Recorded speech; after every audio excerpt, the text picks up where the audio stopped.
My Dad Watches The Bachelor. I'm Meredith, and I'm here with my co-host, my dad. Hello, Meredith. Seems like we've been on vacation for quite some time. We have, and it's been needed and appreciated, and I think that we're ready to come back, with a vengeance here for our 8th season of the podcast. Well, let's be honest. We had to do a little bit of soul searching before we could really gear ourselves up for this season, because I think I'm close to convincing you that the people on this show are not serious about actually getting married, because our two young ladies, our two bachelorettes from last season, are not still, well, one that didn't even leave with a guy, Rachel, and Gabby and her boyfriend, who I can't remember, Eric? They broke up. Yeah, I have been getting frustrated. I feel like we're putting in some work here for the podcast. We're watching 2-hour episodes a week. We're taking notes. We're chatting about it.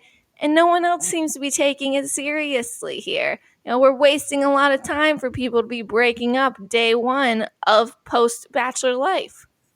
Well, my goal here was to convince you that this is not the appropriate way to meet your spouse. So I feel like I'm almost there. It's close. It's still entertaining, though. I still get excited thinking about night one, who's going to get way too drunk and make a fool of themselves. How are we going to remember who's who? That's the fun stuff. Once we get towards the end where it's all about love and seriousness, it kind of loses me a little because I just don't believe in it. Well, and the other big news is that we have a new member of our cast. You've since the last time our last season, you've added a puppy to your family. I have added a puppy to my family. He is currently podcasting with us. He doesn't have his own mic, but he does have a bully stick, so that's pretty close. All right. Well, we welcome Buzz to the cast. So we'd also like to excuse any barking that I don't quickly cut off on the mute button. So we're getting ready to start this season, and we have a bachelor who was on the show last season, got to the Final Four with Rachel. His name is Zach. His name is Zach, and he did actually get to the Final 3 with Rachel. He went to Fantasy Suites. And things fell apart there. I remembered Zach from last year. I liked Zach. I think I had him in the Final Four. I don't recall. We did pretty well with our predictions last year. Seemed like a good guy. And then it seemed like Rachel just sort of went off on him once they got to the Fantasy Suites. For whatever reason, whatever connection they had fell apart. Yeah, if I recall correctly, Zach said that she seemed like she wasn't herself during Fantasy Suites once the cameras went away. Had completely changed during their time alone, seemed pretty disingenuous, was very concerned about their 6-month age gap and whether or not he was really ready for a proposal. And that rubbed him the wrong way, and he decided to self-exit, as he was also probably getting kicked off at the same moment.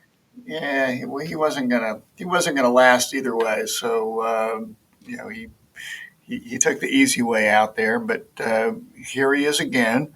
And the thing that I enjoyed very much about Zach, and I think you did as well, is he has a famous uncle who I suspect that we will see on the show at some point in time, whose name is Pat Warburton, but I know him as David Puddy from the Seinfeld show, and you know him as something else. Kronk from The Emperor's New Groove. Kronk, okay. Yes. So. I did take a trip to Disney World in our off season, and one of the safety instruction videos was voiced by Kronk from Emperor's New Groove. So I sent you a text. I was like, look, it's Zach's uncle. David Puddy, yes. So anyway, but the good thing about this is that he reaches different generations. He resonates with me. He resonates with you. So that makes it a little bit more interesting for a broader audience. That's all we can ask for, people that resonate with both father and daughter. So we're looking forward to a big season. The only other things we really know about Zach is that he claims to be some sort of tech executive. He is originally from California.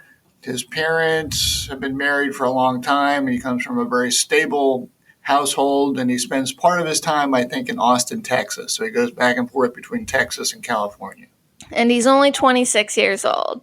He's only 26 years old. So, yeah, which is old enough to get married. But Not according to Rachel.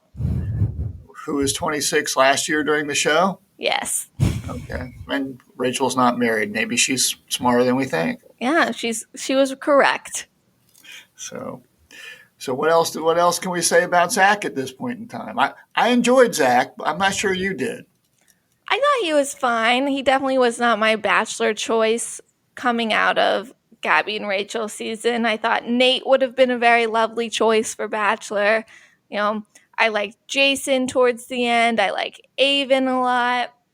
I feel like Zach was pretty low on my list. I feel like we've had quite a few bland vanilla boys recently coming off of Clayton season, and I always say we always have a bland Bachelor because the women tend to carry the show, but we could throw a little bit of spice in there every once in a while.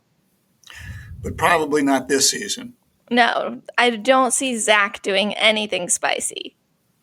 So the formula for Bachelor success is have a bland male lead and let the women go crazy. Correct. Okay. And if that is the secret ingredient there, this is going to be a very successful season. You think we've got some potential for craziness? I think that there's always potential for craziness when you throw 30 women into a mansion with alcohol and one man.